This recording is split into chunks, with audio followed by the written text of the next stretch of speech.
Aujourd'hui, nous allons aborder les protéines en poudre parce que je sais, il y a beaucoup d'idées reçues sur les protéines en poudre. Alors aujourd'hui, je vais tout vous dire. Alors parfois, certaines personnes qui ne connaissent absolument pas les protéines en poudre associent ça à du dopage parce qu'ils voient des boîtes avec de la poudre dedans. Donc pour eux, c'est pas naturel, c'est bizarre.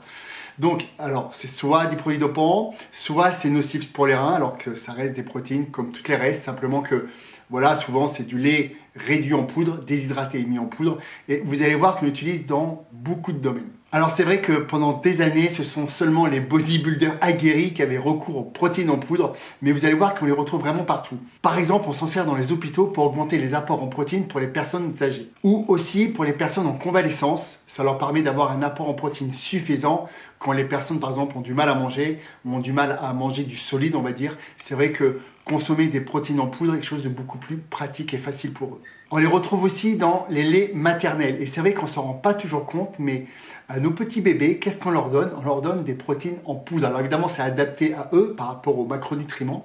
Mais encore une fois, ça vient des protéines en poudre. On peut les retrouver aussi dans les sachets minceurs. Et c'est vrai qu'on n'y pense pas, mais souvent les sachets pour mincir, c'est souvent des protéines en poudre où ils ajoutent aussi d'autres choses comme du sucre par exemple. Mais voilà, c'est pour vous dire que les protéines sont omniprésents et on en retrouve un petit peu partout. Alors c'est vrai qu'aujourd'hui, les protéines en poudre sont chez monsieur et madame tout le monde, mais ça reste néanmoins une énigme pour beaucoup de personnes.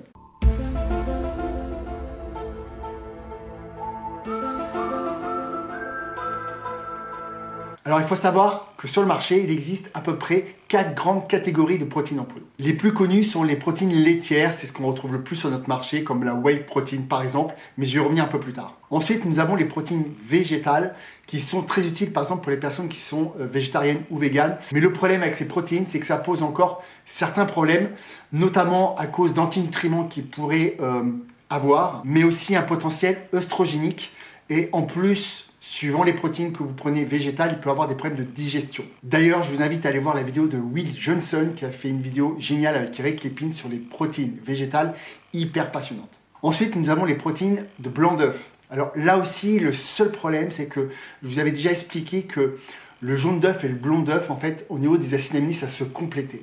Et là, du coup, on se retrouve avec une protéine qui n'est pas si complète que ça, parce qu'on n'utilise que les blancs d'œuf. Donc, je ne pense pas que ça soit non plus la protéine en poudre la plus optimale possible. Ensuite, il existe aussi sur le marché des protéines de bœuf.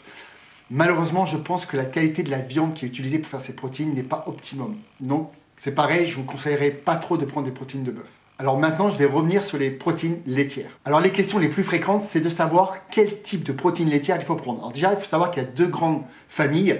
Il y a la whey protein et la caséine. Alors la caséine, c'est la protéine, on va dire, totale du lait. Et la whey protein, en fait, on appelle ça le petit lait.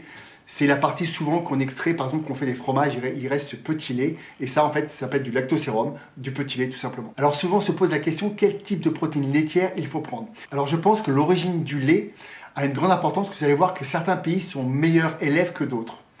Dans le top 3, vous avez la Nouvelle-Zélande, la Suisse et l'Irlande qui ont vraiment des protéines laitières de référence. Et généralement, les vaches sont nourries dans les pâturages, ce qui en fait un lait de meilleure qualité. Faisons maintenant un petit aparté sur la whey parce que c'est la protéine en poudre la plus vendue dans le monde. L'avantage de la whey protein, c'est qu'elle contient les 8 acides aminés essentiels. De plus, elle est très rapidement et facilement digérée. Petit bémol néanmoins, elle est un petit peu trop riche en tryptophane et en sérotonine. Et un des moyens pour pallier à ça, c'est d'ajouter de la glycine. En rajoutant de la glycine à votre whey, vous allez pallier à ce déséquilibre. Alors les protéines en poudre ne sont absolument pas obligatoires. Encore une fois, ça permet de varier vos sources de protéines et éviter de manger à longueur de journée du blanc de poulet ou du cabillaud parce qu'au bout d'un moment, vous avez peut-être un petit peu marre. Donc voilà. Donc ça, c'est plutôt pas mal parce que ça permet de varier nos sources de protéines.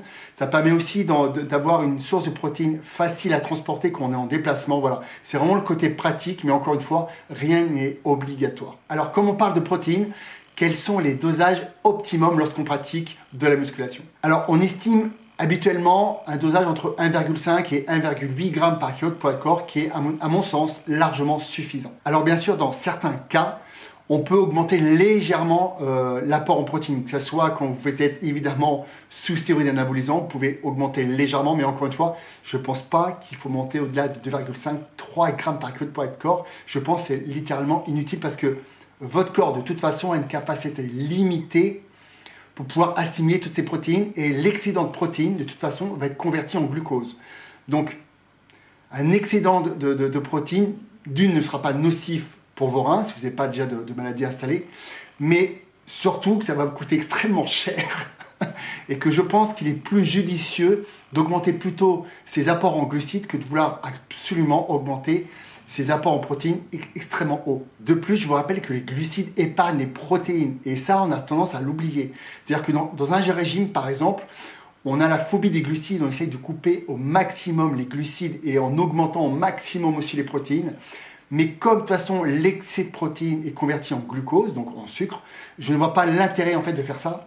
Et à mon avis, c'est beaucoup plus judicieux de monter maximum à 1,8 g par kilo de poids de corps, voire 2 g par kilo de poids de corps, et le reste en glucides parce que ce sera beaucoup plus efficace. N'oubliez pas que votre cerveau, rien qu'à lui seul, consomme entre 100 et 140 g de glucose pur par jour. Donc encore une fois, ça sera le sujet d'une nouvelle vidéo sur les glucides, mais n'ayez pas peur des glucides. Voilà, restez raisonnable dans vos protéines. 1,8 g déjà, vous êtes déjà au taquet, vous êtes déjà extrêmement bien. Et il vaut mieux, à mon avis, réserver les calories restantes à des glucides. Voilà, j'espère que je vous aurai éclairé un peu plus sur les protéines en poudre. Je vous dis à très très vite pour une prochaine vidéo. Si vous avez aimé, partagez, likez et à très vite.